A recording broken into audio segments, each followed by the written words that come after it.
Floor crossing پر پابندی لگائی گئی وہ ہے 14ویں ترمیم یعنی کہ جیم۔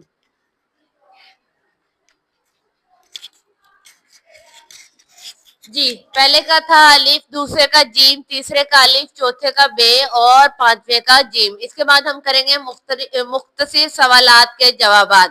سب سے پہلا سوال پڑھے گی یدین۔ جی بیٹے پڑھے۔ یوم تکبیر سے کیا مراد ہے؟ 28 مئی 1998 کو پاکستان نے صوبہ بلوچستان کے پہاڑی علاقے جاگنی کے مقام پر ایٹمی دھماکے کی۔ اس طرح پاکستان ایٹمی ملک کی فہرست میں شامل ہو گیا۔ پاکستان عالمی اسلام کا پہلا ایٹمی ممالک ہے۔ اس ایٹمی دھماکے کی یاد میں ہر سال 28 مئی کو یوم تکبیر منائی جاتی ہے۔ سوال نمبر 2 عمر۔ 18ویں آئینی ترمیم کے بارے میں آپ کیا جانتے ہیں؟ 18ویں آئینی ترمیم سن 2010 میں منظور ہوئی، جس کے ذریعے سے صوبہ سرحد کا نام بدل کر صوبہ خیبر پختونخوا رکھ دیا گیا۔ وفاق اور صوبوں کے درمیان کنکرنٹ لسٹ کو ختم کر دیا گیا۔ اعلیٰ عدالتوں کی حجوں کو تقریر کے لیے جوڈیشل کمیشن آف پاکستان اور ایک پارلیمانی کمیٹی بنائی گئی۔ سوال number 3 Haseeb.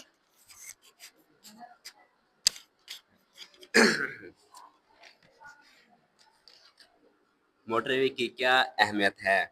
Page number 53۔ Motor وے پروجیکٹ لاہور اسلام آباد موٹر وے M2 کی تعمیر نمایاں اقدامات میں سے ایک ہے۔ یہ منصوبہ اپنے بنیادی ڈھانچے کو بہتر بنانے اور بڑے شہروں کے درمیان بہتر رابطے کو فروغ دینے کے پاکستان کے عزائم کی علامت ہے۔ اس نے مستقبل کے موٹر وے منصوبوں کی بنیاد بھی فراہم کی ہے، جس کا مقصد تجارت، سیاحت اور تجارت کو فروغ دینا ہے۔ جی اس کے بعد نیکسٹ زینب۔ کوشچن نمبر 4، ذوالفقار علی بھٹو کے دور میں صنعتی اصلاحات کا کیا مقصد تھا؟ Page number 43۔ صنعتی اصلاحات کا مقصد مزدوروں کے حالات کار کو بہتر بنانا اور بہتر صنعتی ماحول پیدا کرنا تھا۔ ملکی معیشت کی تعمیر نو کی خاطر صنعت کی بحالی اور ترقی کے لیے مزدوروں کو صنعتوں کی انتظامیہ میں مناسب اور مؤثر نمائندگی دی گئی۔ صنعتوں کے منافع میں مزدوروں کا حصہ بڑھایا گیا۔ ملازمین کے لیے بونس کی ادائیگی لازم قرار پائی۔ مزدوروں کے لیے صحت کی سہولتوں میں اضافہ کیا گیا۔ مزدوروں کے زخمی ہونے، وفات پانے یا کسی حادثے کی صورت میں ان کو ملنے والے معاوضے میں اضافہ کیا گیا۔ کوشچن نمبر 5، دو